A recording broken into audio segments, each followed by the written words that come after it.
Howdy, folks. John Adamson with Seeking Light. I was reflecting this morning that natural things are just prettier. When I got married to my wife, one of the things that she wanted to do is early on, she wanted to put on makeup before she saw me. And it took her a while to accept what I was telling her, that I really thought she was beautiful. Like first thing in the morning when she'd get up and her hair would was all messed up, and she was looking kind of tired, and, no makeup on. I liked that look. She was pretty. I also, was looking at some flowers the other day as Tracy and I were walking around celebrating our 27th anniversary.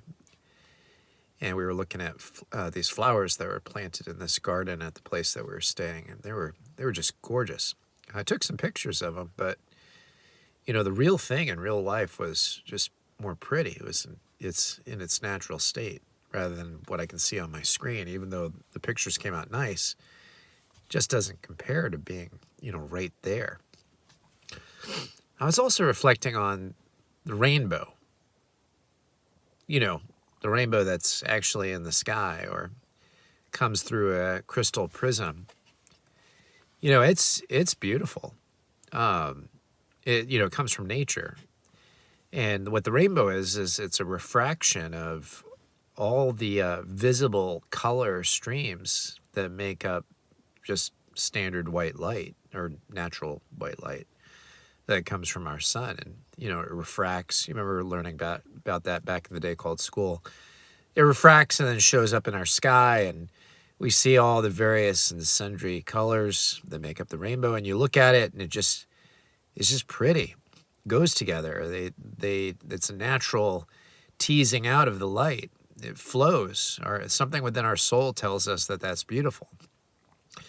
Compared to that to a certain rainbow that is being promoted during this month, that thing's just ugly.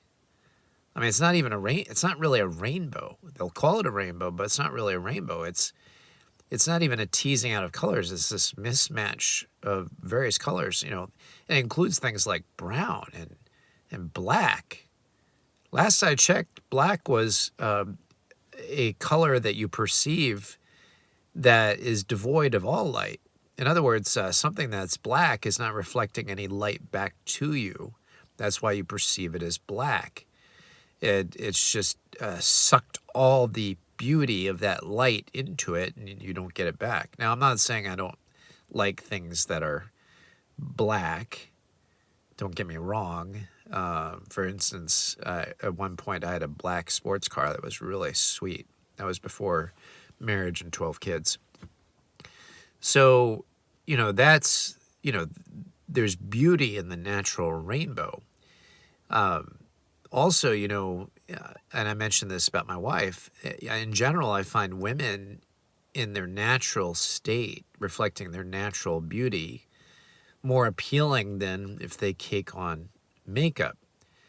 And guys that pretend that they're women have to cake on a whole lot of it to even approximate the so-called look of a woman. So I don't, that's not, you want to call that pretty? No, that's not pretty. It's not natural. In other words, there's nothing artificial that needs a lot of making up that approximates the beauty that we find in God's nature. And I think that's for a reason. So you look out you walk in the woods, you look at the green in the leaves and the various shades of it. It all blends together just nicely. It's perfect. It's beautiful. God created that. And God created men and women distinct from each other. And he called that very good, which to me sounds pretty beautiful. Anyway, hope you're having a good day, getting ready for church, drinking a coffee. Gonna sit here and have some quiet time. Take care. God bless.